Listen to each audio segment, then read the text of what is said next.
We begin tonight in eastern Arizona, where fire crews are continuing their battle with the Greer Fire.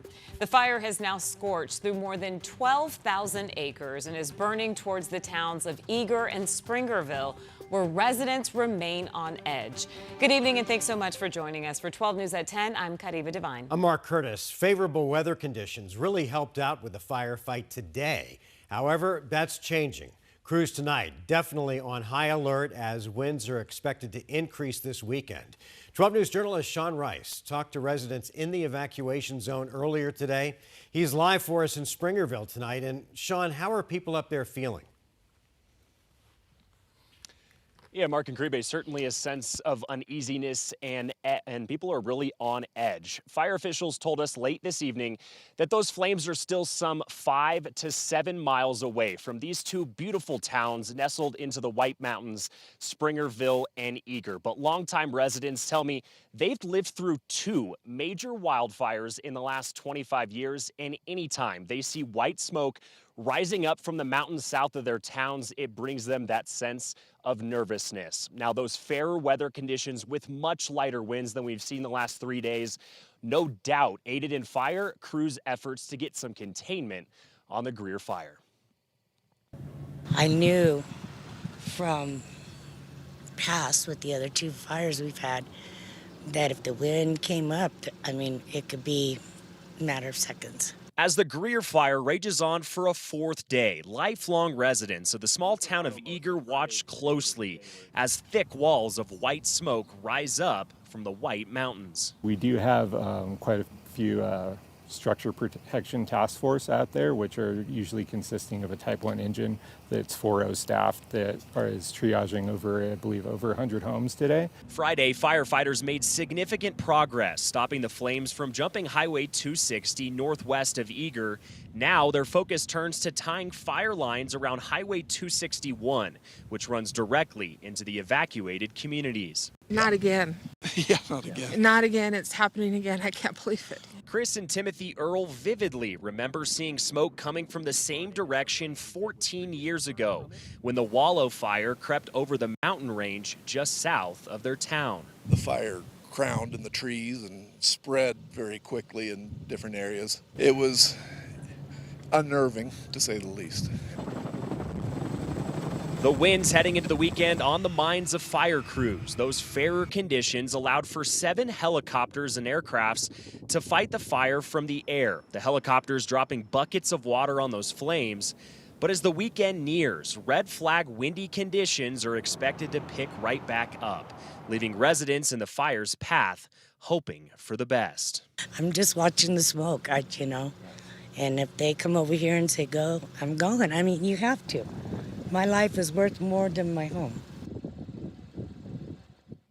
And tonight, those firefighting efforts will, of course, continue throughout the night. I'm told tomorrow, Arizona Governor Katie Hobbs will be visiting the fire line here in Springerville and Eager, just south of this area. She's going to be discussing the efforts of fire crews with members of the Incident Command Center here in northeastern Arizona. This afternoon, she echoed a similar statement we're hearing from fire officials tonight, which is they are doing all they can to prevent it from coming to these more populated areas. We're live in Springerville tonight. Sean Rice, 12 News. Sean, it's an important weekend and best of luck, and please stay safe to all of those first responders up there. Meteorologist Lindsay Riley is joining us now with a first look at our weather impact forecast. And Lindsay, as Sean talked about it, you're tracking more wind and red flag warnings for the weekend. Yes, unfortunately, the wind is going to pick right back up this weekend. We're talking 40, 45 mile per hour gusts right in the vicinity of that fire, still blowing from the southwest. And we do have red flag warnings going into effect beginning at 11 a.m. tomorrow. This is the red flag warning all day through 7 p.m. and it will likely be reissued for Sunday, extended into the second half of the weekend. Winds winds will be sustained from the southwest, 15 to 25 gusts up to 45. That's not going to be the only windy spot in the state. We also are tracking wind advisories for much of Mojave and Coconino counties for tomorrow, for gusts for up to 45 miles per hour there.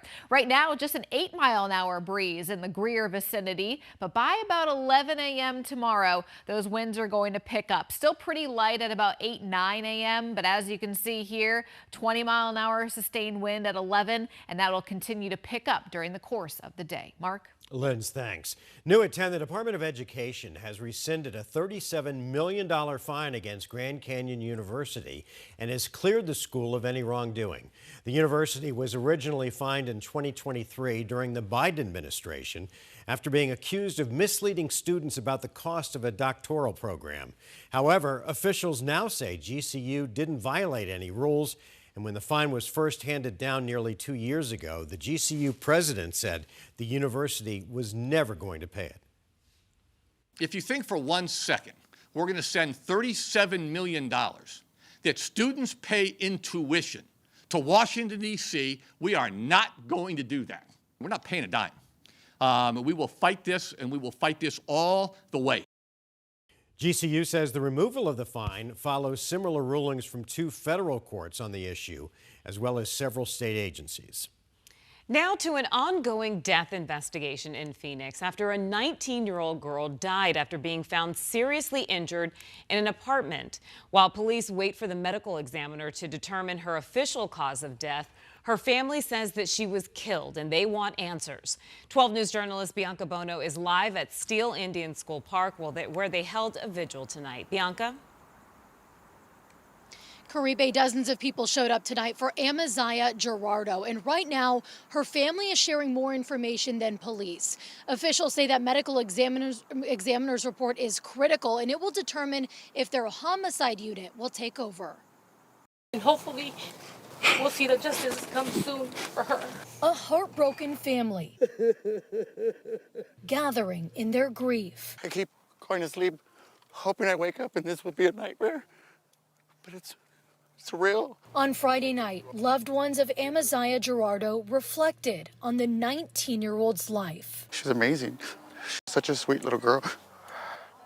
She graduated last year in May, same time. She's about to start her career and her life. Victor Gerardo was her uncle and close friend. He says she was loving and kind, a tomboy who was sure of herself. She knew who she was at a very young age. Even though I wanted to dress her up and look like a little girly girl, she did not have it. She wanted her jeans and her big shirts, and that was how she was. According to the Phoenix Police Department, they got a call on May 9th for an injured person at this apartment complex. It turned out to be Gerardo, and she wouldn't survive her injuries. Doctors say she had an impact to the head. Even the doctors said that they could have possibly helped her if we brought her to the hospital sooner. Right now, detectives are investigating this as a death investigation, waiting for the official word from the Maricopa County Medical Examiner's Office, at which point they'll decide if the case should transition to a homicide. For Amaziah. As Gerardo's loved ones wait for answers, now on a mission for justice, they reflect on Gerardo being an organ donor, trying to find comfort in the lives this 19-year-old has saved after losing her own. Knowing that she'll still be on this earth somehow, some way, that means everything. And we have asked the Phoenix Police Department if everyone else that was in that apartment is cooperating in the investigation. Right now, police are not comfortable answering that question. We're live in Phoenix tonight. Bianca Bono, 12 News. All right, Bianca, thank you. After several vetoes earlier this week, Governor Katie Hobbs is 5 shy of breaking her own record for the most vetoes in a legislative session. This week, Hobbs rejected the hospital immigration status bill, which would have required hospitals to ask patients their immigration status. She also rejected laws that would prohibit teachers from calling students by their chosen names or pronouns, requirements for hotels to warn guests that they provide rooms for the homeless, and cuts for law enforcement agencies. Governor Hobbs previously set the record for the most vetoes in her first year in office in 2023. Tonight, students past and present from Moya Elementary in Phoenix came together to say goodbye to their school. Moya is one of 2 schools in the Isaac district that are being closed due to ongoing financial issues. The school hosted a farewell festival tonight to mark the end of an era. Today is extremely bittersweet. We are celebrating our final Friday, our final fiesta, and it is something that, you know, we're happy to get together, but we're really sad to see our doors close at Moya. PT Co Elementary is also closing down due to the financial crisis, as well as Isaac Online Prep.